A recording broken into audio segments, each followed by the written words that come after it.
تو یہ جو اس طرح کی یہ یعنی لوگ جو بھی ذہن سازی کرنے والے لوگ ہوتے ہیں، معاشرے میں افواہ سازی کرنے والے لوگ ہوتے ہیں، رائے عامہ ہموار کرنے والے ادارے ہوتے ہیں جو ایک خاص رخ پہ بیانیہ ترتیب دینا چاہتے ہیں، تو یہ ساری باتیں سنی سنائی ان پہ اور جو ہے نا وہ لگا کے، اور خاص طور پر آج کے میڈیا کے اعتبار سے یہ چیز بولتے ہیں میں کہ ایک واقعہ ہوتا ہے اور اس کے بعد وہ کسی نہ کسی گروہ سے منسوب کر دیا جاتا ہے، اس کی کوئی ہمارے پاس وہ جو ہے نا ثبوت نہیں ہوتا ہے، لیکن پوری قوم وہی کہنا شروع کر دیتی ہے کہ جو میڈیا کے جادوگروں نے اس کے کان میں پھونکا ہوتا ہے۔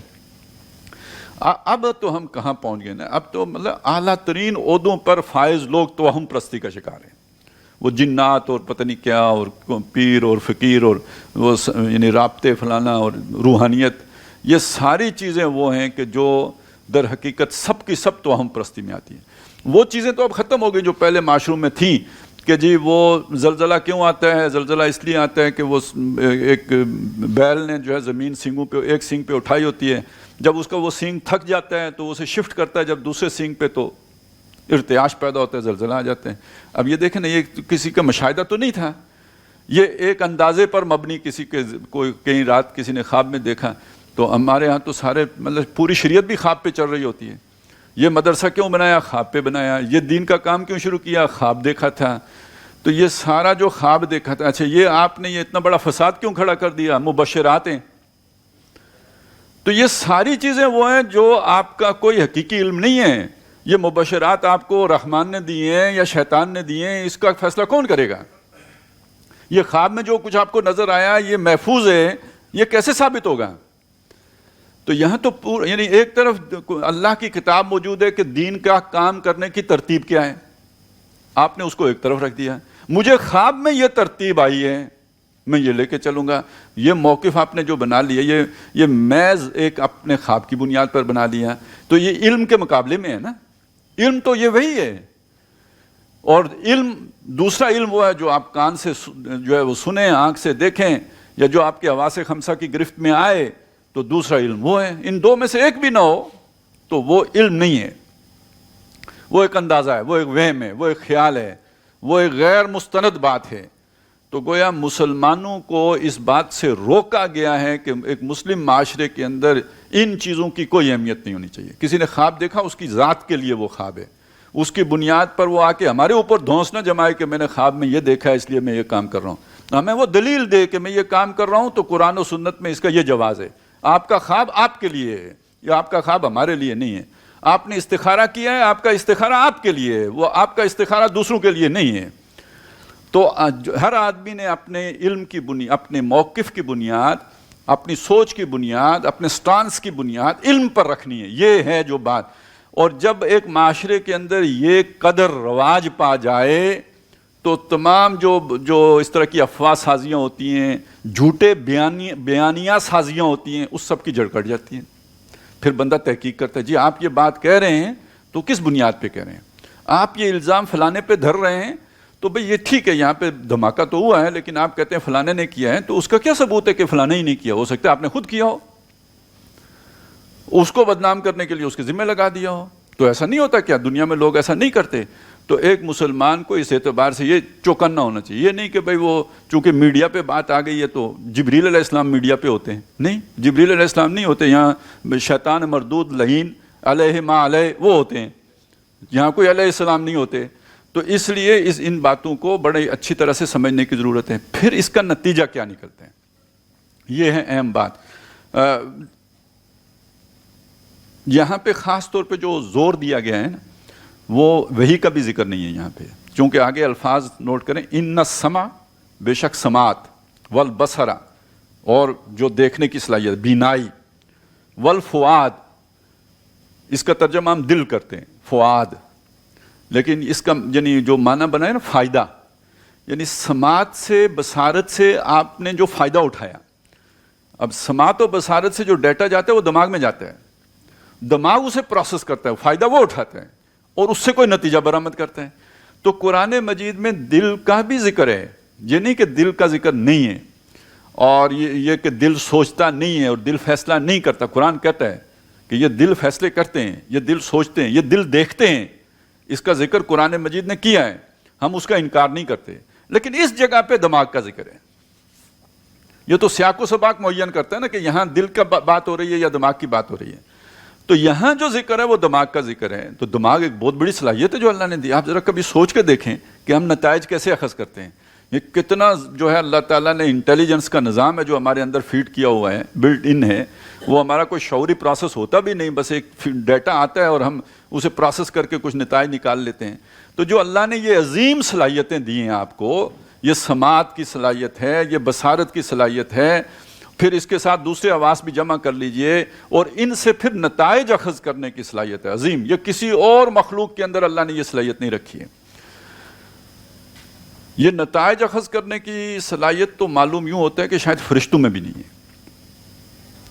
وہ جو ہے نا سبحانک ما علم لنا الا ما علمتنا, تو وہ ایک علم تو ان دیکھتے تو وہ بھی ہیں, سنتے تو وہ بھی ہیں. تو یہ کون سے علم کے بارے میں وہ کہہ رہے ہیں کہ ہم تو اتنا ہی جانتے ہیں جتنا تو نے ہمیں ودیت کیا ہے. تو یہ ڈیٹا پروسیس کر کے نتیجہ نکالنا, یہ گویا فرشتوں میں, کچھ فرشتوں میں ہو تو ہو, لیکن بالعموم فرشتوں میں یہ علم نہیں ہے. وہ تو اللہ کے یوں سمجھیے کہ ایک ایسی مخلوق ہے کہ وہ وہی کرتے ہیں جس کا انہیں حکم دیا گیا ہوتا ہے.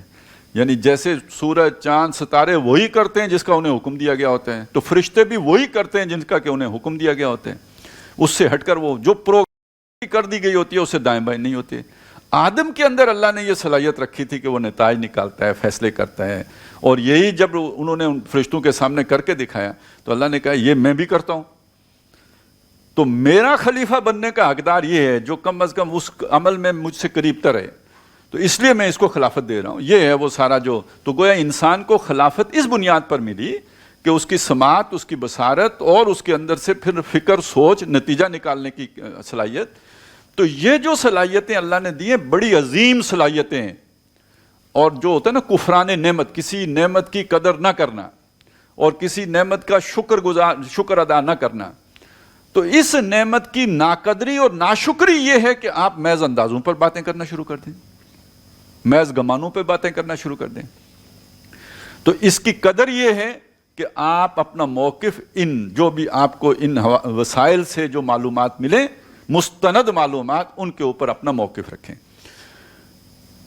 اگر آپ دیکھیں, سوچیں, آج دنیا میں جتنی بھی سائنٹیفک ترقی ہوئی ہے اس کے پیچھے یہی اصول کار فرما ہے کہ جو چیز ہماری حواس خمسہ کے گرفت میں آئے گی اسے مانیں گے, اور جو گرفت میں نہیں آئے گی اسے نہیں مانیں گے. یہی بنیادی اصول ہے. اور اس پر اتنا جیسے متشددانہ موقف بنایا ہے نا یہ, کہ وہی کو بھی نہیں مانیں گے. یعنی انتہا ہو گئی نا, انتہا پسندی سب سے بڑی یہ ہے. حالانکہ وہی بھی ایک انتہائی جسے کہتے ہیں نا محفوظ ذریعہ علم ہے. اللہ نے اپنے علم میں سے ہمیں نوازا ہے, جس کو ہماری آنکھیں جو چیز نہیں دیکھ سکتی, جو چیز ہماری آنکھیں نہیں دیکھ سکتی, ہمارے کان نہیں سن سکتے, ہم جسے محسوس نہیں کر سکتے, وہ اللہ نے ہمیں اس علم کے ذریعے سے بتا دیا. تو وہ تو سب سے محفوظ ذریعہ علم ہو گیا. اور صرف قرآن مجید ہی نہیں ہے, محمد رسول اللہ صلی اللہ علیہ وسلم کے فرمودات بھی ہیں. وما ينطق عن الهوى ان هو الا وحی یوحی. یہ جو وحی ہے یہ دو طرح کی وحی ہے, ایک ہے وحی جلی اور ایک ہے وحی خفی. وحی جلی وہ ہے جو قرآن مجید کی صورت میں ہمارے پاس ہے, اسے وحی مطلوب بھی کہتے ہیں, وہ وحی جس کی تلاوت کی جاتی ہے. اور ایک وحی خفی ہے جو نبی صلی اللہ علیہ وسلم کے فرمودات ہیں, وہ بھی اللہ کی طرف سے وحی شدہ ہیں, لیکن یہ کہ یعنی وہ قرآن کے الفاظ کی طرح نہیں ہے, وہ وحی غیر مطلوب ہے یا وحی خفی ہے. تو اس اعتبار سے آپ سمجھیں تو وہ دونوں ذرائع جو ہے بڑے محفوظ ذریعے ہیں. اچھا, اس کی چھان پھٹک بھی پوری کی پوری ہو گئی ہے. جو احادیث مرتب کی گئی ہیں کتب, تو اس میں وہ پوری چھان پھٹک کر کے جو بھی انسانی وسائل ہیں ان کا مستند ہونا ثابت کرنے کے بعد مرتب کر کے ہمارے سامنے رکھا گیا ہے. تاریخ انسانی میں اس سے بڑا ریسرچ ورک کبھی نہیں ہوا, نہ اس سے پہلے نہ اس کے بعد, کہ جو حضور صلی اللہ علیہ وسلم کے اقوال و افعال و فرمودات کو جمع کرنے کے لیے کیا گیا ہے. محدثین نے کیا ہے, پوری زندگیاں لگا کے کیا ہے. یہ کوئی گیلپ سروے نہیں ہے کہ وہ 5 بچے گئے, انہوں نے جا کے ادھر سے 10 بندوں سے پوچھ کے تو ڈیٹا دے دیا, اور انہوں نے ٹک کر کے تو کہہ دیا جی 80% نواز شریف کے ساتھ ہیں, 20% بے نظیر کے ساتھ ہیں. یہ وہ والا چکر نہیں ہے. یہاں پوری زندگیاں لگی ہیں. اتنا بڑا ریسرچ ورک کبھی نہیں ہوا ہے تاریخ میں جو حضور صلی اللہ علیہ وسلم کے اقوال و افعال کو جمع کرنے کے لیے کیا گیا ہے. تو وہ بھی ایک ذریعہ ہے ہمارے پاس. تو اس پر ہمارا ایمان بالغیب ہے کہ یہ تو ہے ہی ہے, وہ کوئی توہم نہیں ہے, وہ کوئی وہم نہیں ہے. لیکن اس کے بعد دنیا کے معاملات میں اور دنیا کو سمجھنے کے اعتبار سے یہ اندازہ ہو سکتا ہے کسی کا کہ زمین چپٹی ہے. ہمارے بھی بعض بزرگ ہیں جنہوں نے یہ بتایا ہوا ہے کہ زمین چپٹی ہے, ٹھیک ہے. اب یہ قرآن میں اگر لکھا ہو زمین چپٹی ہے تو ساری سائنس الٹی ہو کے بھی کہے تو ہم کہیں گے جی چپٹی ہے, لیکن قرآن میں تو نہیں لکھا. کہیں حدیث میں اس کا ذکر آیا ہو چپٹی ہے تو وہ بھی ہمیں نہیں معلوم. لیکن ایک بزرگ ہیں جنہوں نے پتہ نہیں خواب میں دیکھا ہے یا اپنا کوئی قیاس کا گھوڑا دوڑایا ہے, ان کی سمجھ میں زمین چپٹی تھی. اس کے مقابلے میں سائنسی حقائق یہ ہیں کہ نہیں یہ چپٹی نہیں, یہ بیضوی ہے. تو اب آپ کسے مانیں گے؟ جو انسانی مشاہدہ اس کو ماننا چاہیے.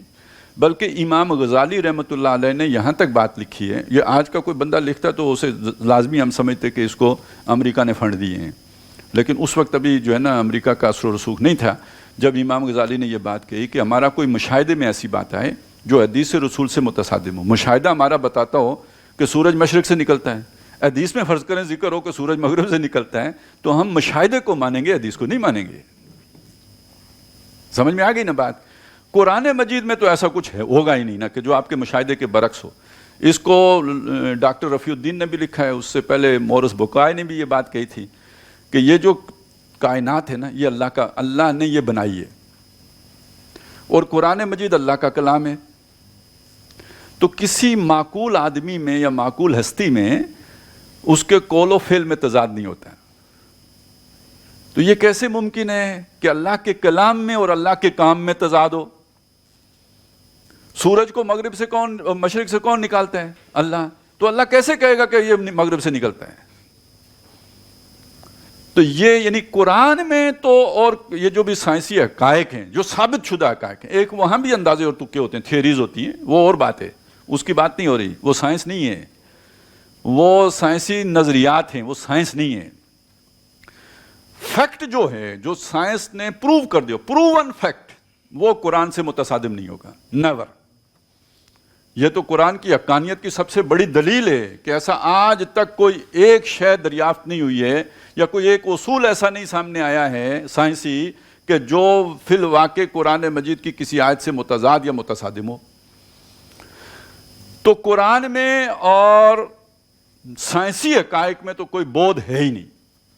حدیث میں بھی وہ نہیں ہوگا, لیکن بالفرض اگر ہو تو وہ ہم سمجھیں گے کہ کوئی کسی, اصل میں یہ بھی سمجھ لیجئے کہ یہ ہمارا ماننا یہ ہے قرآن لفظاً محفوظ ہے, حدیث جو ہے وہ مانن محفوظ ہے, لفظاً محفوظ نہیں ہے. تو جو حضور صلی اللہ علیہ وسلم کے کلمات ہوں وہ شاید کچھ اور ہوں, اب وہ رپورٹ کچھ اور ہو گئے, اس کی وجہ سے وہ ابہام پیدا ہو گیا, تو ہم سمجھیں گے کہ راوی کو رپورٹ کرنے میں کوئی جو ہے وہ مسئلہ پیش آ گیا. اس وقت کی سمجھ چونکہ نہیں تھی لہذا وہ اس طرح کا جھول ہو سکتے ہیں, امکان ہے اس بات کا, تو چلیں اس کی تو ہم تعویل کر لیں گے, لیکن یہ کہ قرآن مجید سے کوئی شے متصادم نہیں آئے گی. باقی رہ گیا یہ کہ جو بھی آپ موقف رکھیں گے وہ جب اس پہ رکھیں گے تو ایک اس کا نتیجہ یہ نکلے گا کہ پھر آپ کو آگے بڑھنے کا موقع ملے گا, نئے نئے سائنسی ایجادات اور دریافات ہونے کا راستہ کھلے گا. نہیں تو آپ اگر وہ محض جو پرانے فلسفی ہوتے تھے ان کی طرح اگر آپ چلیں گے تو صرف اندازے اور تیر اور تکے ہی ہیں. ارسطو بہت بڑا منطقی سمجھا جاتا ہے, لیکن اس کا یہ لطیفہ بھی مشہور ہے کہ اس سے کسی نے پوچھا کہ عورت جو ہے وہ ناقص العقل کیوں ہے. یہ پرانا فلسفہ ہے کہ عورتیں ناقص العقل ہیں. تو ارسطو سے کسی نے پوچھا کہ عورت ناقص العقل کیا ہے, کیوں ہے؟ تو اس نے کہا کہ اس کے 32 دانت نہیں ہوتے. پہلی دلیل تو دیکھیے کیا ہے, عقل کے ساتھ دانتوں کو جوڑا ہے, اور دوسرا یہ کہ عورتوں کے 32 دانت نہیں ہوتے. یعنی اس نے کبھی, یعنی یہ پرانے جو فلسفی ہوتے تھے یہ کام کرنے کو, یہ کمی والا جو تصور ہے نا یہ ان کا ہے. یعنی جو ایرسٹوکریسی کیا ہے, اشرافیہ, ان کا کام کرنا نہیں ہے. یعنی جو بندہ کام کرے گا وہ اچھا سوچ نہیں سکتا, اور جو اچھا سوچے گا وہ کام نہیں کرے گا. یہ ایک جو ان کا ایک طور طریقہ تھا. تو یعنی سوچنے والا بندہ دنیا کا سب سے نکما آدمی, بالکل فضول فالتو, گھر میں بند, اور وہ بس ہر وقت جو ہے نا وہ آنکھیں اوپر اٹھائے اور ٹھوڑی کے نیچے ہاتھ رکھے اور سوچتا رہے گا، نوکر چاہ کر اس کی خدمت کرتے رہیں گے، مٹھی چاپی کرتے رہیں گے، کھلاتے پلاتے رہیں گے، یہ بندہ سوچتا رہے گا. مفکر ایسا آدمی ہوتا ہے. یہ تو ہمارا زمانہ ہے جس نے آ کے بتایا کہ نہیں، یہ تو بڑی محنت کرتا ہے، یہ جنگلوں میں گھومتا ہے، یہ پانیوں میں جاتا ہے، یہ فضاؤں میں اڑتا ہے، تب جا کے مشاہدہ اس کا مکمل ہوتا ہے، یہ زمین میں گھومتا ہے. تو یہ کدھر سے آئی یہ سوچ میں تبدیلی کون لے کے آیا، یہ ذرا سوچئے. یعنی میں نے آپ کو دو انتہائیں بتا دیں، ایک ارسطو کا دور بتا دیا، دوسرا آج کا دور بتا دیا. تو یہ شفٹ کہاں سے ہوا ہے؟ یہ وہ پرانے طریقے سے نکل کے اس نئے طریقے میں داخل کس نے کیا؟ ہمارا دعویٰ یہ ہے کہ نو انسانی کو یہ نیا طریقہ سکھانے والی کتاب قرآن مجید ہے. اور یہ وہ بات ہے وَلَا تَقْفُ مَا لَيْسَ لَكَ بِهِ علم. اس سے پہلے آپ کو یہ چیز کہیں نہیں ملے گی. اور یہ کہ یہ اللہ کے نبی ہیں صلی اللہ علیہ وسلم جنہوں نے نو انسانی کو اس روشنی سے روشناس کرایا ہے، اور پھر اس روشنی سے پھر چیزیں آگے بڑھی ہیں. آج کل آپ یہ ایسی باتیں سنتے ہیں نا کہ جو جتنی بھی کوئی ایجادات ہیں کہیں نہ کہیں پیچھے جا کے مسلم سائنٹسٹ کے ساتھ اس کا تعلق جوڑا جاتا ہے. تو وہ اسی لیے جوڑا جاتا ہے نا کہ اس سے پہلے تو یہ چیزیں تھیں ہی نہیں. بلکہ یہ جو سائنس کی بنیاد ہے یہ بھی سمجھ لیجئے، لاجک دو طرح کی ہوتی ہے. لاجک سے ہم اصل میں وہ بھی ہمارا جو یہ پروسیس ہے نا نتیجہ نکالنے کا، تو یہ جس کا میں نے ابھی ذکر کیا کہ ہمیں ڈیٹا ملتا ہے تو پھر ہم نتیجہ نکالتے ہیں، تو وہ جو پروسیس ہے نا سمجھ لیں وہ لاجک ہے. تو وہ پروسیس دو طرح کا ہوتا ہے. وہ دو طرح کا پروسیس اس طرح ہوتا ہے کہ ہمیں ایک اصول معلوم ہے اور اس اصول سے ہم جزیات اخذ کرتے ہیں، نکالتے ہیں، استخراج کرتے ہیں اس اصول سے. تو اس کو کہتے ہیں استخراجی منطق. یعنی وہ پروسیس یہاں پہ ڈیڈکٹیو پروسیس ہوتا ہے، یعنی آپ اس سے نتائج اخذ کر رہے ہوتے ہیں، نکال رہے ہوتے ہیں. ایک پروسیس ریورس ہے بالکل اس سے، دماغ کا پروسیس. وہ یہ ہے کہ جزیات سے کلیات بنانا. جزیات سے کلیات کیسے بنتے ہیں؟ کہ آپ نے اپنے برتن میں پانی کو دیکھا تو اس کو چاروں کونوں سے اس نے اپنی سطح ہموار رکھی ہوئی تھی. آپ نے اپنی ٹینکی میں پانی کی ٹینکی میں دیکھا تو وہاں بھی وہ اونچا نیچا نہیں تھا، بالکل برابر تھا. آپ نے دریا میں پانی کو دیکھا تو وہاں بھی وہ سطح برقرار رکھے ہوئے ہیں. تو جب آپ نے 5-6 جگہوں پہ پانی کا اس طرح مشاہدہ کیا، اب یہ جزوی مشاہدہ، آپ نے ساری دنیا کا پانی نہیں دیکھا ہے، آپ نے ایک اصول وضع کر لیا کہ پانی سطح ہموار رکھتا ہے. تو یہ جو اصول آپ نے بنایا یہ کس چیز سے بنایا؟ جزیات کے مشاہدے سے آپ نے کلیہ اخذ کیا ہے. اس پروسیس کو کہتے ہیں انڈکٹیو پروسیس یا انڈکٹیو لاجک. استقراء، یہ قرآن کا لفظ اسی مادے سے بنا ہے، یعنی جہاں چیزیں جمع ہو جاتی ہیں. تو آپ نے اجزاء کو جمع کر کے ایک اصول بنا لیا. اب آپ مجھے بتائیں کہ سائنٹیفک طور طریقہ کون سا ہے؟ یہ انڈکٹیو لاجک جو ہے. تو دنیا میں انڈکٹیو لاجک سب سے پہلے انٹروڈیوس ہی قرآن مجید نے کرائی ہے، اس سے پہلے نہیں تھی. پروسیس تھا، ان نون تھا، یعنی انسان غیر شعوری طور پر یہ پروسیس کر لیتا تھا، لیکن یہ کہ اس کو باقاعدہ شعور کی سطح پر قرآن مجید لے کے آئے ہیں. اور اس کو کیسے، یعنی آپ اگر قرآن سے دیکھیں نا تو قرآن نے کیسے کہا؟ اللہ کے وجود کے اس بات کے لیے قرآن نے اسی لاجک کو استعمال کیا ہے. افلا ينظرون الى الابل كيف خلقت والى السماء كيف رفعت والى الجبال كيف نصبت والى الارض كيف سطحت. یہ مختلف چیزیں، اس کے پیچھے اصول تلاش کرو. اس کو بچھایا کس نے، اس کو اٹھایا کس نے، اس کو کھڑا کس نے کیا، تو کوئی پیچھے آپ کو نظر آئے گا. کوئی خالق ہونا چاہیے، کوئی ہستی ہونی چاہیے. تو یہ ثبوت ہے کسی کے وجود کا. یعنی اللہ تعالیٰ کے اس بات کے لیے قرآن مجید نے استخراجی منطق نہیں استعمال کی ہے، اس سے ہو بھی نہیں سکتا تھا. تو وہ تو اتنی بڑی حقیقت ہے تو وہ اس کا استخراج کہاں سے ہوگا؟ ٹھیک ہے نا، وہ تو ہو نہیں سکتا. اس کے لیے جو کیا گیا ہے وہ یہ کہ یہ جزئیے سے جوڑ کر کسی بڑے نتیجے تک پہنچانے والا جو پروسیس ہے اس کو جو ہے وہ سٹارٹ کیا گیا ہے. اور یوں چل کے پھر انسان جب آگے بڑھا ہے، اچھا جو اللہ سے جڑنے کا جو نتیجہ نکلتا ہے تو اس کا ایک نتیجہ یہ ہے کہ پھر آپ پر نئے حقائق منکشف ہوئے. یعنی اس پروسیس میں جانے سے پھر انسان آگے بڑھا ہے. تو پہلے مسلمان بڑھے، پھر مسلمان سو گئے یا سلا دیے گئے. اصل میں یہ قرآن مجید صرف ایک ہی رخ پر تو تربیت نہیں کرتا نا، یہ معاشرے کے اندر بھی انقلاب لے کے آنا چاہتے ہیں.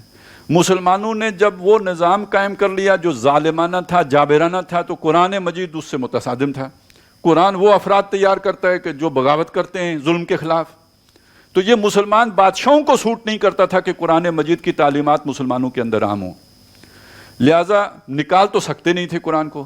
تو انہوں نے کہا سورہ یاسین پڑھو بندہ مر جاتا ہے، سورہ مزمل پڑھو رزق ملتا ہے، سورہ ملک پڑھو قبر میں جو ہے عذاب نہیں ہوتا ہے. ہی لگے رہو، سوچنے کی ضرورت نہیں ہے، اس پہ غور کرنے کے. آج بھی آپ اس روایت کو اگر لے کے چلیں گے، یہ آیت پڑھنے سے اتنے 1000 سال کے گناہ معاف ہو جاتے ہیں، یہ آیت پڑھنے سے بابے بھی بخشے جاتے ہیں، یہ آیت پڑھنے سے جن قابو آ جاتے ہیں. بس ان چکروں میں ڈال دو ان کو.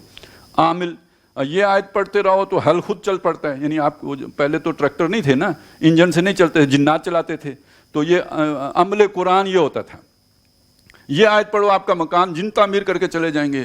تو ان چکروں میں لوگوں کو ڈال دیا، اس کے فہم اور سمجھ سے دور کر دیا. اور بہرحال اللہ تعالیٰ نے تو اپنے نور کو بجھنے نہیں دینا تھا نا. اور یہ بنی نوع انسان ساری کی ساری آدم کی اولاد ہے.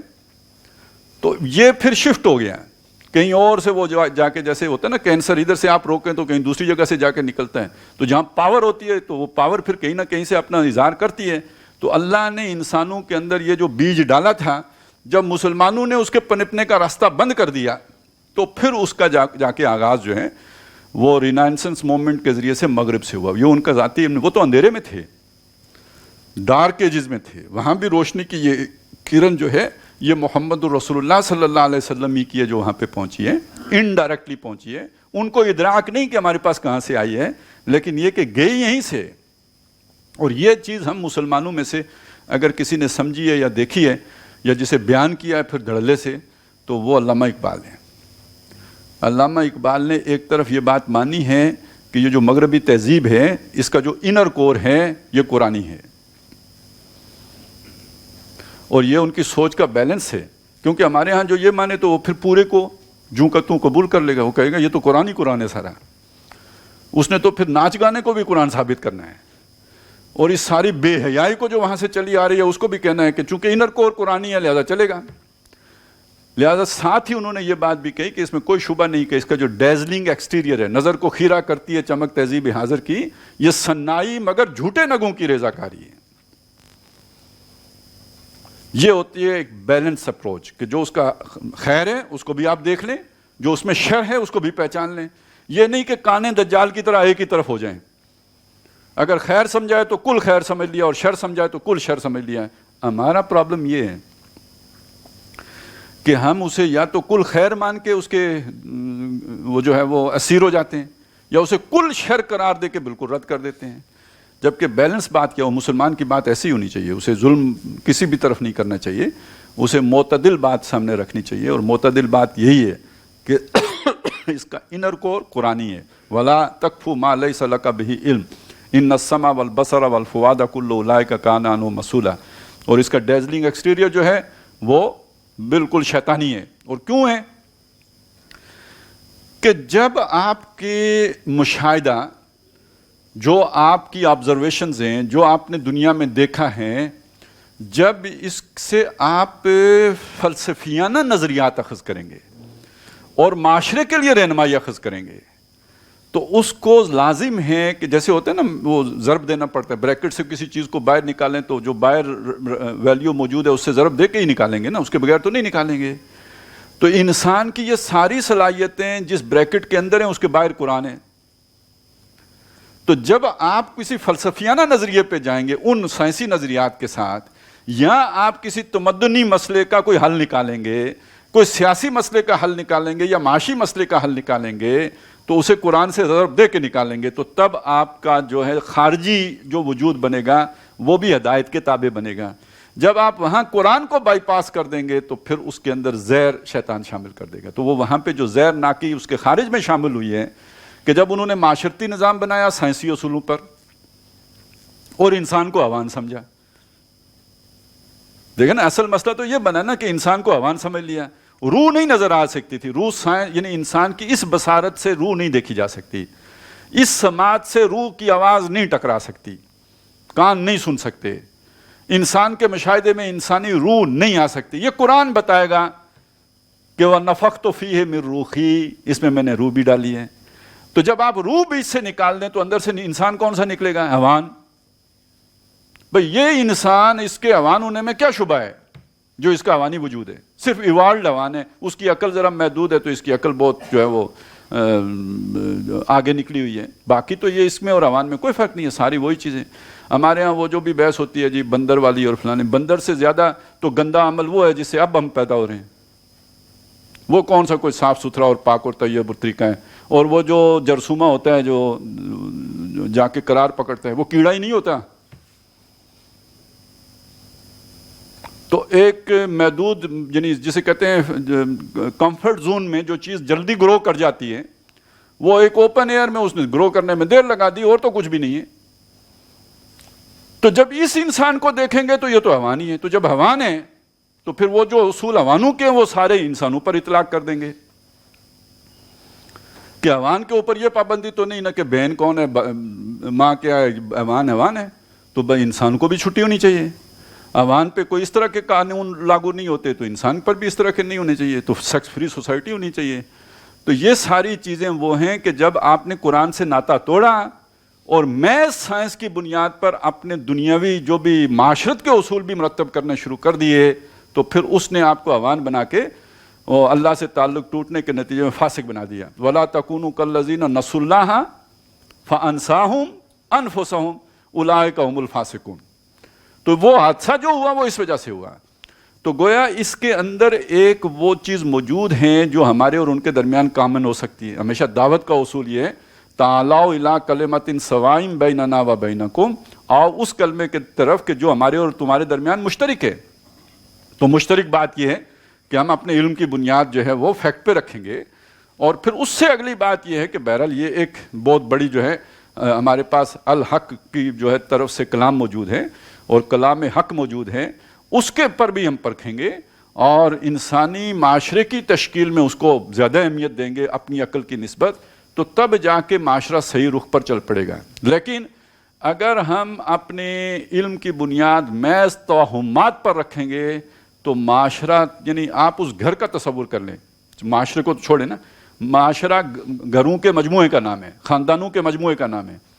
آپ اس گھر کا تصور کر لیں جس گھر میں بیوی شک کرنے والی ہو یا خامد شک کرنے والا ہو یا ساس شک کرنے والی ہو یا بہو شک کرنے والی ہو، اور پھر وہ ان میں سے کوئی عاملوں کے پاس بھی جانے والا ہو، اور پھر یہ کہ جادو ہو گیا اور یہ ہو گیا، ایک مصیبت خانہ نہیں بن جاتا؟ تو جب معاشرے میں یہ چیزیں مروج ہو جائیں تو نوٹیفیکیشن بھی ایشو کرنا مشکل ہو جاتے ہیں کہ اب پیر صاحب بتائیں گے کہ کون سی تاریخ کو ایشو کرنا ہے. باقی ملک اگر جام ہو جاتا ہے تو ہو جائے، پوری دنیا رک جاتی ہے تو رک جائے، ہم نے تو پیر صاحب کے بتانے پہ نوٹیفیکیشن ایشو کرنا ہے. تو وَلَا تَقْفُ مَا لَيْسَ لَكَ بِهِ عِلْمٌ إِنَّ السَّمْعَ وَالْبَصَرَ وَالْفُؤَادَ كُلُّ أُولَٰئِكَ كَانَ عَنْهُ مَسْئُولًا. ان کے بارے میں سوال ہوگا. کل اولئک، یہ جو اللہ نے صلاحیتیں دی ہیں، آنکھیں دی ہیں، کان دیے ہیں، سوچنے کی صلاحیت دی ہے، سمجھنے کی صلاحیت دی ہے، پوچھا جائے گا کہ ان نعمتوں سے استفادہ کیا یا تیر تکے ہی چلاتے رہے یا اندازوں ہی پہ باتیں کرتے رہے. وَلَا تَمْشِ فِي الْأَرْضِ مَرَحًا، اور زمین پر اترا کرنا چلو. یہ اترا کر چلنا جسے ہم اکڑ کے چلنا کہتے ہیں، یہ تکبر کی علامت ہے. ایک آدمی جو اپنے آپ کو باقیوں سے ممتاز سمجھتا ہے، چوزن ون، اور باقیوں کو وہ سمجھتا ہے کہ یہ امیین ہیں، یا یہ کہ یہ جنٹائل ہیں، یا یہ کہ یہ گوئمز ہیں، یا بلڈی سویلین ہیں. اس طرح کی سوچ جب کسی میں آ جاتی ہے تو اس کے اندر پھر دوسروں کے مقابلے میں اپنے آپ کو بڑا دیکھنے کا ایک خبت اس کے سوال، یعنی یہ تو پھر اسے پوری طرح اپنے شکنجے میں لے لیتا ہے. سوچ ہی انسان کی بالکل اور ہو جاتی ہے اور اس میں وہ یعنی یہی سمجھتا ہے کہ میں اسپیشل بندہ ہوں. یہ جو برہمن والی سوچ ہوتی ہے. اب برہمن جو ہے وہ یعنی باقیوں کو تو انسان نہیں سمجھتے. یہودیوں کا مسئلہ قرآن مجید نے بیان کیا ہے کہ یہ باقیوں کو انسان نہیں سمجھتے. تو جب آپ باقیوں کو انسان نہیں سمجھتے تو باقیوں کو کیا سمجھتے ہیں؟ ڈھور ڈنگر سمجھتے ہیں نا. اور اس کا نتیجہ پتہ ہے کیا نکلتا ہے؟ مثلاً ہمارے گھر میں بیل ہے. بیل ہم نے کیوں رکھا ہوا ہے؟ ہم اسے ہل میں جوتتے ہیں، اس لیے رکھا ہوا ہے، بیل رکھا ہوا ہے. تو کام محنت کس نے کیا, زور کس نے لگایا؟ بیل نے. گندم کون کھائے گا؟ ہم کھائیں گے. اسے تو چارہ ڈالیں گے نا, بھوس. گندم ہم کھائیں گے. تو اس کا مطلب بیل اللہ نے میری خدمت کے لیے پیدا کیا نا. هو الذی خلق لکم ما فی الارض جمیعا. جب آپ انسانوں میں سے کسی کو آپ برابر نہیں سمجھیں گے تو اس کا مطلب ہے آپ یہ سمجھیں گے کہ باقی سارے انسان میری خدمت کے لیے پیدا کیے گئے. میں ان سے جس طرح چاہوں کام لوں. لیس علینا فی الامیین سبیل. ان امیوں کے بارے میں اللہ مجھ سے نہیں پوچھے گا کہ تم نے ان پر ظلم کیوں کیا ہے. اچھا بیل ہے تو بیل کو میں جب چاہوں بیچ دوں, نہیں بیچ سکتا. تو جس کے دل میں یہ خناس ہو کہ یہ میری رعایا ہے وہ بیچ بھی دے گا. ہم حیران ہوتے ہیں کہ بیچا تو چلیں بیچا, چھپا کے بیچنا تھا, بعد میں کتاب میں کیوں لکھ دیا. وہ تو سمجھتے ہیں اللہ نے مجھے اس ملک کا حکمران بنایا ہے تو میرا رائٹ ہے جس کو چاہوں بیچوں. جب دماغ خراب ہو, جب شیطان مسلط ہو تو پھر یوں ہی آپ بندہ سوچتا ہے. تو میں چوزن ون ہوں نا, مجھے اللہ نے اتنی 22 کروڑ میں سے اٹھا کے یہاں پہ پہنچا دیا ہے, تو اس کو مطلب میں لاڈلا, میں چہیتا, میں جو ہے وہ پیارا دلارا, اور باقی یہ جو ہے وہ کیڑے مکوڑے تو یہ بیچنے کا حق رکھتا ہوں. 2-4 کو پھڑکانے کا بھی حق رکھتا ہوں, وہاں سے بھی ہٹ کرنے کا حق رکھتا ہوں جہاں سے انہیں پتہ نہ لگے. اب کیڑوں کو بتانے کی ضرورت ہے کہ میں آپ کو کدھر سے ہٹ کروں گا. تو پھر سوچیں یہاں تک پہنچتی ہیں. تو یہ تکبر, آپ نے یہ باتیں سنی ہے نا کہ یہ اللہ کے کندھے کی چادر ہے. جو شخص تکبر اختیار کرتا ہے وہ اللہ کے کندھے کی چادر کھینچتا ہے. یعنی یہ انسلٹ کرنا کسی کی, اس زمانے میں یہی تھا نا, کندھے کی چادر عزت کی علامت ہے. کسی نے وہ آپ کی چادر اگر پکڑ لی, کھینچ لی, تو اس کا مطلب اس نے آپ کو ذلیل کر دیا. یہ گویا اللہ کے ساتھ مقابلہ کرنے والی بات ہے. چوزن اللہ ہے, یا پھر جس کو اس نے چن لیا رسول ہیں اس کے بعد جس کو اللہ نے جو ذمہ داری دی ہے اس پر مکلف ہے, رسپانسبل ہے, اس سے پوچھ ہوگی. یہ اس کی رعایا نہیں ہے اس معنی میں کہ جیسے آپ کے بیل اور بکریاں ہیں, ان کے بارے میں اس سے پوچھا جائے گا. کلکم رائن و کلکم مسئول عن رعیتہ. ان کے ساتھ جو چاہو سلوک کرو, ایسا مسئلہ نہیں ہے. ان کی نسبت تمہارا امتحان بڑا ہے, تم کو بڑے امتحان میں ڈالا گیا ہے کہ اتنے لوگوں کی ذمہ داری تمہارے اوپر آ گئی ہے. تو جن کو پتا تھا تو وہ تو جب خلیفہ تھے تو کہتے کاش میں گھاس کا تنکا ہوتا, کاش میں درختوں پہ چہچانے والی چڑیا ہوتا. جنہیں پتا تھا رسپانسبلٹی کا کہ ہے کیا, جن کے جسم میں ذرا ضعف ہوا تو اللہ سے فریاد کی, اللہ اب یہ ذمہ داری اٹھانے کے قابل میں نہیں رہا ہوں, مجھے دنیا سے اٹھا لے. یہ حضرت عمر کا واقعہ نا, آج سے واپسی پہ, کہ جب انہیں لگا میں اب اتنی بھاگ دوڑ نہیں کر سکتا, عمر کا اس حصے میں آؤں, تو خود یعنی وہ ذمہ داری محسوس کر رہے ہیں. اور اگر یہ سوچ نہیں ہے, یہ رعایا ہے, اور وہ گھمنڈ اور تکبر ہے انسان کے اندر کہ میں باقیوں کی نسبت بڑا ہوں, تو پھر اس کا نتیجہ یہ نکلے گا کہ جائے بھاڑ میں. رعایا نا, بکری جب چاہوں ذبح کروں, جب چاہوں بیچوں, جب چاہوں کھاؤں, جب چاہوں اسے کچھ دوں یا نہ دوں. تو یہ سوچ میں اتنا بڑا فرق آ جاتا ہے, اور یہ تکبر اتنا بڑا جرم ہے. اور جس معاشرے میں یہ تقسیم وجود میں آ جائے انسانوں کے درمیان, مستکبرین اور مستضعفین, کچھ لوگ اپنے آپ کو بڑا بنا لیں اور کچھ لوگ جو ہے بالکل نیچے دبے رہ جائیں, ان کے نیچے پسے ہوئے ہوں. سوسائٹی 2 طبقات میں تقسیم کر دی جائے, جو فرعون نے کیا تھا. سورہ قصص کے شروع میں فرعون کا جو سب سے بڑا جرم بیان کیا گیا کہ اللہ کے بندوں کو اس نے 2 حصوں میں تقسیم کر دیا تھا. ایک مستکبرین کا طبقہ تھا اور دوسرا مستضعفین کا طبقہ تھا. تو اللہ نے چاہا کہ اپنے بندوں پر احسان کرے, تو اس نے موسیٰ علیہ السلام کی والدہ کو کہا کہ جس کو دودھ پلاتی رہیں, یہاں تک کہ جب خطرہ ہو تو اس کو تابوت میں ڈال کے سپرد دریا پاک. کی ساری کہانی آپ کو معلوم ہے. یہ تقسیم انسانوں کے درمیان, یہ ظلم روا رکھنا, اسپیشل رائٹس دینا کچھ لوگوں کو, اور کچھ کو بلند و بالا کر دینا اور کچھ کو پست و زیری کر دینا, یہ تکبر کی سب سے بڑی علامت ہے. سب سے بڑی علامت. 2 طرح کے قوانین بنا دینا, ایک کلاس کے لیے قانون اور ہے, ضابطہ اور ہے, طور طریقے اور ہیں, پروٹوکول اور ہے, دوسری کلاس کے لیے ضابطہ قانون پروٹوکول اور ہیں. یہ اللہ کی مخلوق میں یہ تقسیم کرنا یہ تکبر کی سب سے بڑی علامت ہے. تو یہ علامتیں تو معاشرے میں پھر جو تباہی لے کے آتی ہے. اس لیے نا ویسے اگر یہ کوئی انفرادی فعل ہوتا, میں اکڑ کے چلتا, صرف چلنے ہی سے اس کا تعلق ہوتا, اس سے آپ کو کیا مسئلہ ہوتا؟ صرف اتنا ہی ہوتا کہ ہو سکتا ہے آپ ذرا جلدی سے جا رہے ہوتے تو آپ کو رکنا پڑتا کہ بھئی یہ ایک اکڑ خان جا رہا ہے, اس کو گزر لینے دیں. لیکن یہ صرف اتنا سا مسئلہ نہیں ہے, اس کے یہ پورے نظام کو پھر خراب کر دینے والا مسئلہ ہے. لہٰذا اس کی اصلاح ضروری سمجھی گئی کہ ولا تمشی فی الارض مرحا, زمین پر اکڑ کرنا چلو, انک لن, اچھا بڑا پیارا انداز ہے جو یہاں اختیار کیا گیا, انک لن تخرق الارض ولن تبلغ الجبال طولا. اچھا یہ جو اکڑی ہوئی چال ہوتی ہے اس کے جو اظہار ہوتے ہیں وہ دو ہی طریقے سے ہو سکتے ہیں. ایک ہوتا ہے بندے کی گردن اکڑی ہوئی ہو, وہ جسے ہم کہتے ہیں اس کی گردن میں سریا ہے, تو مطلب یہ اکڑے ہوئے بندے کی گردن لازمی اکڑتی ہے. اور دوسرا ذرا وہ پاؤں ذرا زور سے زمین پہ مارتا ہے نا, وہ اکڑ خان ہے. پتہ نہیں آپ کے وہ ہوا ہوگا نہیں, اصل میں ہمارے تو پہاڑی گھر ہوتے ہیں نا, تو وہ اوپر سے ذرا ان پہ مرغیاں شرگیاں بھی چڑھ جاتی ہیں. پنجاب میں تو گھروں کے اوپر مرغی کا چڑھنا ممکن نہیں ہوتا ہے, تو ہمارے ہاں ایک بات مشہور ہے, جب مرغا جوان ہوتا ہے تو وہ مکان کے درمیان نہیں چلتا, کہ وہ سمجھتا ہے کڑی ٹوٹ جائے گی, ہاں وہ ذرا سائڈ پہ جو دیواروں کے اوپر چلتا ہے. تو اس طرح جو بندہ اپنے آپ کو کچھ سمجھتا ہے تو وہ زمین پر پھر پاؤں ذرا زور سے مار کے چلتا ہے کہ پتہ لگے جی میں بڑی شے ہوں. وہ یعنی وہ اپنے تائیں اپنے آپ کو بہت بڑی بلا سمجھ رہا ہوتا ہے, حالانکہ ہے کیا 6 فٹ قد ہوگا, بہت جو ہے نا ہٹا کٹا ہو تو کیا 100 kg وزن ہوگا, اس سے زیادہ تو نہیں ہوگا, اس سے زیادہ ہو تو پھر ہاسپٹل لیٹا ہوگا. تو یہی اس کا کچھ کل اس کا جو اثاثہ ہے. اب اللہ کی اس زمین کے اوپر وہ اکڑ کے یوں چل رہا ہوتا ہے کہ جیسے زمین کو پھاڑ دے گا. تو اللہ نے بتایا انک لن تخرق الارض, بے شک تم اگر اکڑ کے پاؤں زور سے زمین پر مارو گے تو اسے پھاڑ نہیں سکتے. ولن تبلغ الجبال طولا, اور گردن اکڑا کے پہاڑوں جتنی اونچی تو نہیں کر سکتے. اب پہاڑ ماؤنٹ ایوریسٹ بھی ہے, K2 بھی ہے, ٹھیک ہے, تو ویسے تو ہمارا یہ مارگلا بھی ہے.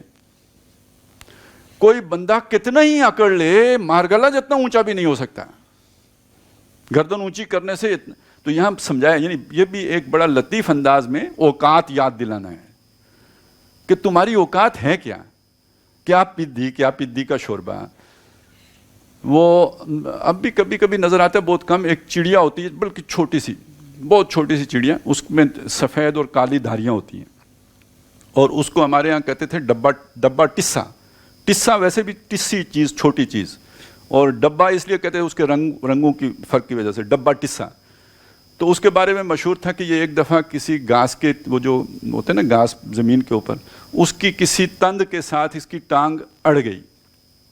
اب وہ اڑ رہا ہے تو اس کی وہ چھوٹ نہیں رہی. تو کسی نے پوچھا کہ بھئی کیا کر رہے ہو؟ میں کہا نہیں ویسے زمین تول رہا ہوں. ڈبا ٹسا پھنسا ہوا کس میں؟ گھاس کے تنکے کے ساتھ. کیا کہہ رہا ہے؟ زمین تول رہا ہوں. تو اس کی اوقات یہ ہے. اسی طرح تمہاری اوقات یہ ہے کہ زمین پہ پاؤں زور سے مار کے تم زمین پھاڑ نہیں سکتے, اور گردن اونچی کر کے پہاڑوں جتنی اونچی نہیں کر سکتے, تو پھر کیوں اکڑتے ہو؟ باقی یہ کہ محاذ جنگ پر دشمن کے مقابلے میں اس کی اجازت ہے. لہذا کہ اس اعتبار سے ٹریننگ بندہ لے, کچھ ایکسرسائز کرے کہ جناب کبھی دشمن سے آمنا سامنا ہوگا تو پھر اس کے بعد ہم اکڑ کے دکھائیں گے. لیکن آج کل کی جنگ میں تو آمنا سامنا ہوتا ہی نہیں. اب گائیڈڈ میزائل 3000 میل 6000 میل, بین البر اعظمی, شارٹ رینج میزائل, فلانے میزائل, ایٹم بم, تو اب تو آمنے سامنے والا مقابلہ ہی نہیں. تو پھر وہ بھی اکڑ والی وہ ایک دلیل بھی ختم ہو گئی. بس ایک وہ ان کی باقی ہے, وہ جو کون سے ہیں اپنے واگا بارڈر والے. وَلَا تَمْشِ فِي الْأَرْضِ مَرَحًا إِنَّكَ لَن تَخْرِقَ الْأَرْضَ وَلَن تَبْلُغَ الْجِبَالَ طُولًا كُلُّ ذَلِكَ كَانَ سَيِّئُهُ عِندَ رَبِّكَ مَكْرُوهًا. یہ سب کے سب تیرے رب کی نظر میں سیئات ہیں, برائیاں ہیں. مکروہا, ناپسندیدہ برائیاں ہیں. کہنے کوئی بہت ہلکی پھلکی بات لگے گی, لیکن انتہائی مکروہ بات ہے, انتہائی ناپسندیدہ بات ہے. اور اللہ تعالیٰ کی نظر میں یہ بہت برے اعمال ہیں جو اگر ان میں سے کوئی کرو گے. اب یہاں کل وہ ساری باتوں کے لیے آ گیا جو ہم نے پیچھے پڑھی ہے. یعنی اس میں پہلی بات اللہ کے سوا کسی کی عبادت کی جائے, دوسری بات ماں باپ کے ساتھ احسان کیا جائے یعنی ان کی ناقدری نہ کی جائے, تیسرا یہ کہ جو مفقود الحال لوگ ہیں, محروم طبقات ہیں, ان کا لحاظ رکھا جائے. اس کے بعد جن چیزوں سے روکا گیا ہے کہ کنجوسی نہ کرو, اولاد کو قتل نہ کرو, زنا نہ کرو, ناحق کسی کو قتل نہ کرو, یتیم کا مال ہڑپ نہ کرو, یہ سارے جن کاموں سے روکا گیا انہی میں یہ بھی ہے کہ توہمات پر اپنا موقف نہ رکھو اور یہ جو اکڑاؤ والی چال نہ چلو. یہ سارے اعمال وہ ہیں کہ یہ اچھے اعمال نہیں ہیں, اللہ کی نظر میں برے اعمال ہیں. کل ذالک کان سیئہ عند ربک مکروہا. اب اس کو یوں سمجھیے, یہ ساری بات سمجھانے کے بعد جو آخری بات اس معاملے میں کہی ہے وہ بہت اہم ہے, ذرا اس کو سوچئے گا. ہم پہلے ترجمہ کر لیتے ہیں. فرمایا ذالک مما اوحی الیک ربک. یہ ساری باتیں وہ ہیں, ذالک یہ جتنی بھی باتیں آئی ہیں, مما اس میں سے ہیں, اوحی الیک ربک جو آپ کی طرف آپ کے رب نے وحی کیا ہے.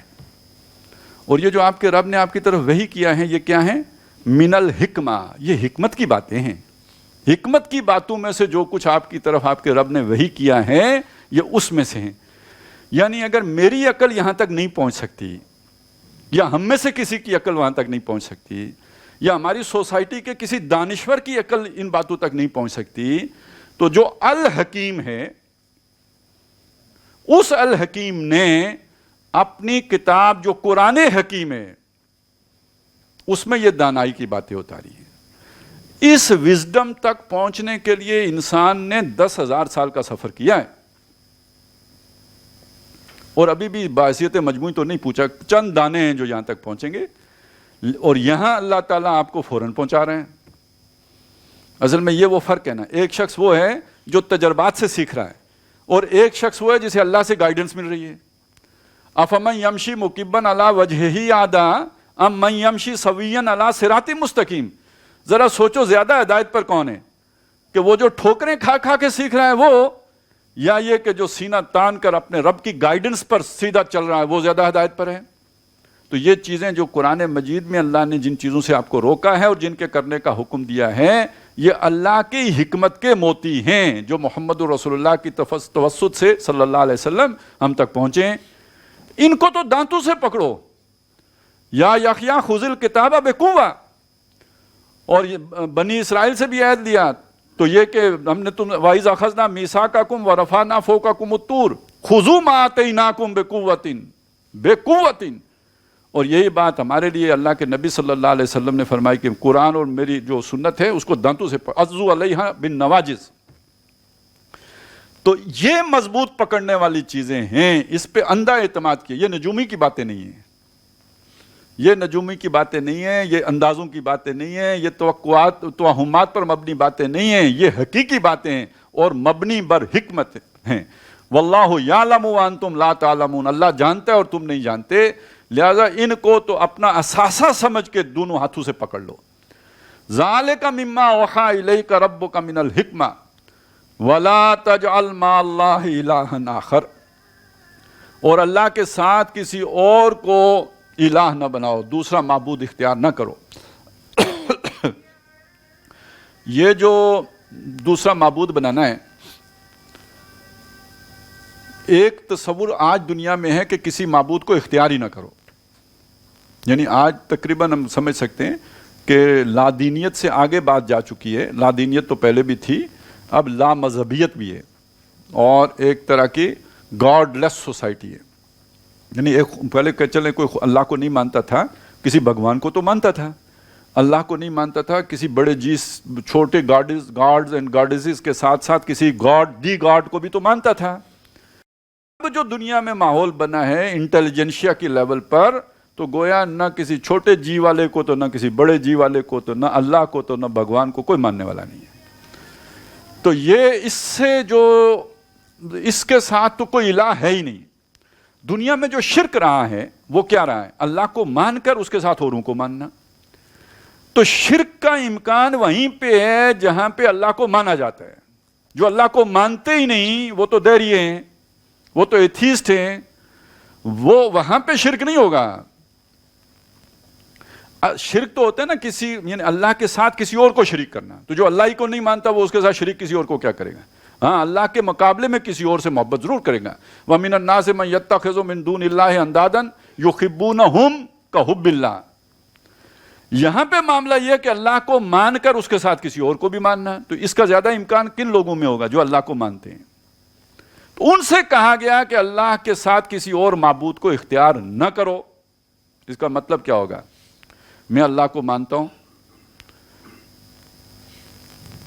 اس کے ماننے پر میں اس کے حکم پر عمل کرتے ہوئے نماز پڑھتا ہوں, اللہ کی مان لی.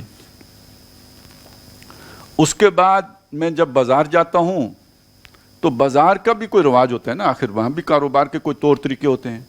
وہاں اگر وہ کوئی طور طریقہ اللہ کے حکم سے ٹکراتا ہو, اللہ کا حکم اور ہو, بازار کا حکم کوئی اور ہو, تو میں اللہ کے حکم کو پیچھے رکھ کر بازار کے طور طریقے پر عمل کرتا ہوں, کیونکہ نفع تو تبھی مل سکتا ہے, اس کے بغیر نفع نہیں ملتا.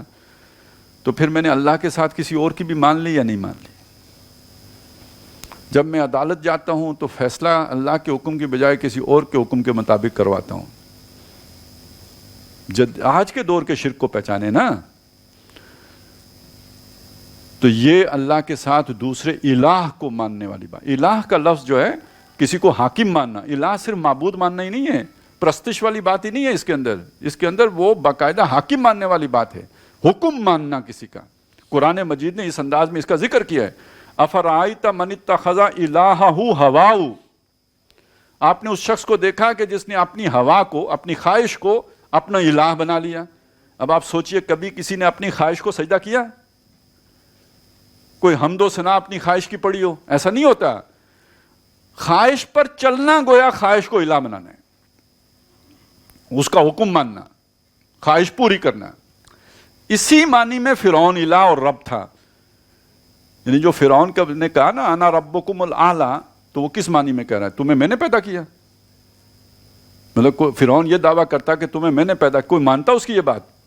فرعون یہ دعویٰ کرتا آسمان زمین میں نے بنائے, کوئی مانتا؟ تو وہ پاگل تھا یہ دعویٰ کرے. تو کس معنی میں الہ تھا یا رب تھا؟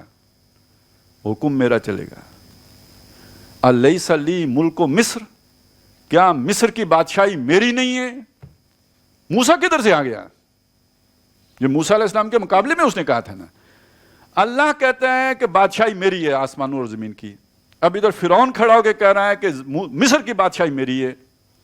بیچ میں موسیٰ علیہ السلام ہے جو اللہ کی بات کرنے والے ہیں کہ یہ بھئی اللہ کی بادشاہی ہے, تم اس کے نمائندے کی حیثیت سے تو چل سکتے ہو. انہوں نے کہا نہیں, مصر کی بادشاہی میری ہے. اور اس جو ہے وہ کانٹیکس میں وہ یہ بات کہہ رہا ہے انا ربکم الاعلی, میں تمہارا اعلیٰ رب ہوں.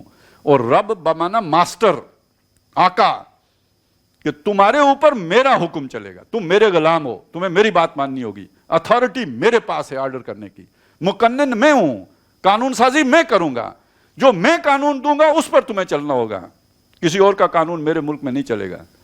تو وہ تو آ کے برابر کھڑا ہو گیا نا اللہ کے. اب جو اس کے قانون کو مان لے گا ادھر جا کے موسیٰ علیہ السلام کے ساتھ نمازیں بھی پڑھ لے گا, اس نے شرک کیا یا نہیں کیا؟ اسی معنی میں قرآن مجید نے یہود کے علماء اور ان کے جو درویش ہیں ان کو رب کہا ہے. اتخذوا اخبارہم و رہبانہم اربابا من دون اللہ, انہوں نے اپنے اخبار کو اور اپنے رہبان کو اللہ کے مقابلے میں رب بنایا ہوا ہے. یعنی جو وہ تشریح کریں گے قرآن کی اور تورات کی, وہ آخری ہے, اس پر کوئی سوال نہیں اٹھایا جا سکتا, وہ ماننی پڑے گی. وہ ہفتے کے دن جو ہے وہ تجارت, وہ مچھلیاں پکڑنے کا راستہ نکال لیں تو کوئی کوشچن نہیں ہو سکتا. مقدس ہستی ہیں, توہین وہ ہو جائے گی, رسالت ہو جائے گی, یا توہین رہبان ہو جائے گی, تو ان کو سے پوچھا نہیں جا سکتا. پوچھو گے تو گستاخی ہے, پوچھو گے تو بدتمیزی ہے, پوچھو گے تو سوء ادب ہے. تو جس کا ادب اس درجے میں کیا جائے, جس کو یہ مقام دے دیا جائے کہ وہ کوشچن ہو ہی نہیں سکتا, تو یہ تو صرف اللہ کا مقام ہے. تو اتخذوا اخبارہم و رہبانہم اربابا من دون اللہ. تو اس کو سمجھ لیجئے, اللہ کے ساتھ کسی اور کو معبود نہ بنانا. تو یہ ہمیں اس معاملے میں بے فکر نہیں ہونا چاہیے کہ ہم شرک سے پاک ہیں. نبی صلی اللہ علیہ وسلم نے فرمایا کہ شرک جو ہے ایک ایسی شے ہے یعنی شرک کی اقسام ہے نا، شرک جلی بھی ہے، شرک خفی بھی ہے، اور شرک کو پہچاننا اتنا ہی مشکل ہے جتنا سیاہ اندھیری رات میں کسی سیاہ چٹان کے اوپر سیاہ چیونٹی کو دیکھنا مشکل ہے۔ تو یہ تو پھر اس کے بارے میں چوکنا ہو کہ بندہ زندگی گزارے گا تو شرک سے بچے گا، نہیں تو ہو جائے گی، نہ چاہتے ہوئے بھی نا سمجھی میں ہو جائے گی۔ ہو سکتا ہے ہم بھی اس میں ملوث ہوں، تو ہر وقت چوکنا رہنے کی ضرورت ہے۔ تو آخری بات اس میں آ کے یہ کہی کہ اللہ کے ساتھ کسی اور کو شریک نہ کرنا۔ اچھا، یہ شروع میں پہلی بات بھی کیا تھی؟ وَقَضَىٰ رَبُّكَ أَلَّا تَعْبُدُوا إِلَّا اللَّهَ، اللہ نے فیصلہ کر لیا تیرے رب نے کہ اس کے سوا کسی کی عبادت نہیں ہوگی۔ سارے احکام دے کے بعد جا کے ختم بھی اسی پہ کی، گویا شرک کا خاتمہ اور توحید کا اس بات، یہ پورے معاشرتی پروگرام جو ہوگا اس کا اول و آخر ہے۔ آپ معاشرے کی اصلاح چاہتے ہیں تو اصلاح کا پہلا قدم کیا ہے جی؟ توحید۔ اور اصلاح کا آخری جام پہ جا کے آپ سربا مہر کریں گے، اسے ڈھکنا بند کریں گے، وہ کیا جی؟ توحید۔ تو کوئی اصلاح معاشرہ کا پروگرام، حقیقی اصلاح معاشرہ کا پروگرام ہو ہی نہیں سکتا جو توحید کے پیغام کے بغیر ہو۔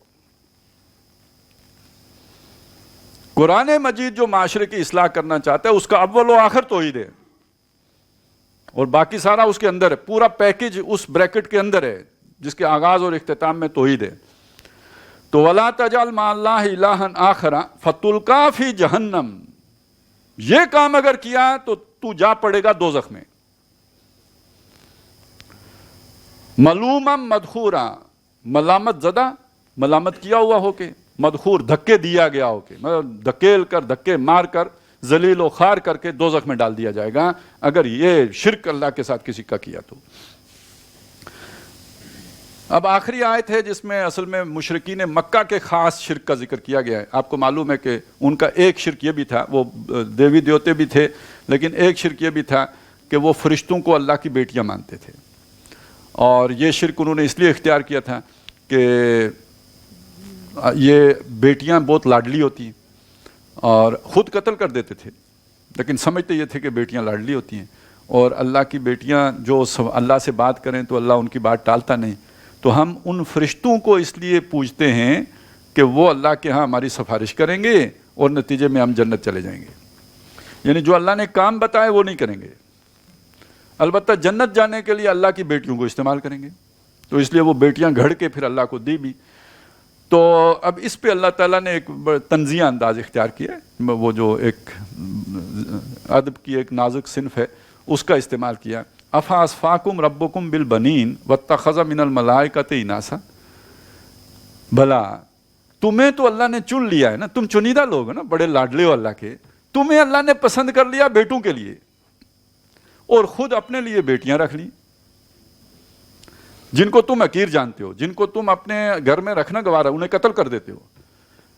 تو گویا ایک لطیف طنز ہے کہ تم نے اللہ کو الاٹ بھی کی تو بیٹیاں کی، تم سے تو پھر وہ عیسائی بہتر ہیں، کم از کم بیٹا دیا ہے نا۔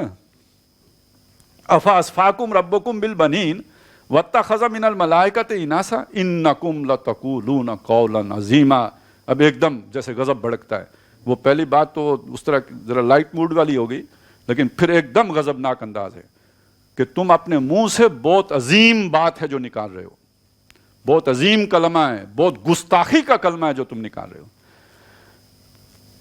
یہ گستاخی کی باتیں بعض اوقات عام طور پر آدمی سے صادر ہو جاتی، پتہ بھی نہیں ہوتا، ان کو بھی شاید اتنا اندازہ نہ ہوگا کہ اللہ اس پہ اتنا غضبناک ہوتا ہے۔ کبرت کلمۃ تخرج من افواہہم ان یقولون الا کذبا، اور یہ کہ ان دعوا للرحمن ولدا، پہاڑ گر پڑنے کو، آسمان پھٹ جانے کو، زمین شک ہونے کو ہے کہ یہ کہتے ہیں رحمان کا بیٹا ہے۔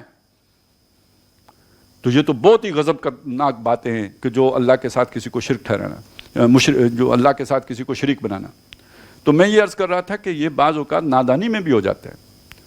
ایک ہمارے گاؤں میں جنازہ تھا، تو وہاں پہ کوئی ایک نیم مولوی صاحب تھے، وہ تقریر کر رہے تھے، اور انہوں نے ایک بات کہی، بات اپنی جگہ پہ جو جتنی بھی ٹھیک ہو، لیکن یہ کہ وہ اسلوب کتنا گستاخانہ اور کتنا سوء ادب پر مبنی تھا وہ میں آپ کو سنانا چاہتا ہوں۔